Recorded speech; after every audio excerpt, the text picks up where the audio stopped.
P4 అంశంలో అధికారులు అయితే పరుగులు పెట్టిస్తున్నారు. తాజాగా సీఎస్ కీలక ఆదేశాలు జారీ చేశారు కలెక్టర్లకి.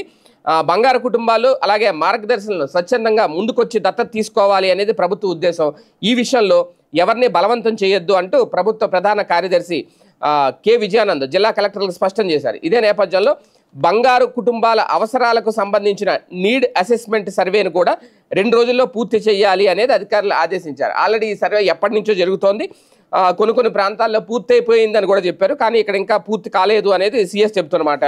ఈ నేపథ్యంలోనే స్వర్ణాంధ్ర P4 అసెంబ్లీ నియోజకవర్గాల్లో ఎంఎస్ఎంఈ పార్కుల ఏర్పాటు, అలాగే ముఖ్యమైన ప్రాజెక్టులకు భూసేకరణ, జిల్లా స్థాయిలో లాజిస్టిక్ ప్రణాళికలు, పీపీపీ విధానంలో ప్రాజెక్టులు తదితర అంశాలపై కలెక్టర్లు సంబంధిత అధికారులతో ఆయన సమీక్ష నిర్వహించారు. ఈ సందర్భంగా ఆగస్టు 15 నాటికి 15 లక్షల బంగారు కుటుంబాలను అలాగే మార్గదర్శులు దత్తత తీసుకునే లక్ష్యంలో ఇప్పటికీ 10.10 లక్షల కుటుంబాలకు 1,12,000 మంది మార్గదర్శులు దత్తత తీసేసుకున్నారట. అలాగే పీపీపీ విధానంలో చేపట్టే ప్రాజెక్టులకు కూడా ప్రాధాన్యత క్రమంలో భూమిని గుర్తించాలని కూడా ఆదేశించారు.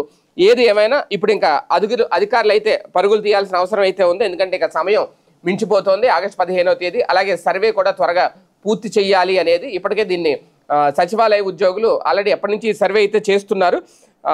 ఏ కుటుంబంలో ఎంతమంది ఉన్నారు, వాళ్ళకి ఎలాంటి అవసరాలు ఉన్నాయి ఏంటి అనేది, వాళ్ళు P4 కింద వస్తారా, P4కి అర్హులా కాదా అనే సర్వే ఎప్పటి నుంచో జరుగుతుంది. అయితే ఇప్పుడు దాని మీదే సీఎస్ కూడా ఆదేశాలు జారీ చేశారు త్వరగా పూర్తి చేయాలని. ఎందుకంటే ఆగస్టు 15 నాటికి 15 లక్షల కుటుంబాలను బంగారు కుటుంబాలుగా తీర్చిదిద్దాలి అనేది లక్ష్యంగా పెట్టుకుంది ప్రభుత్వం.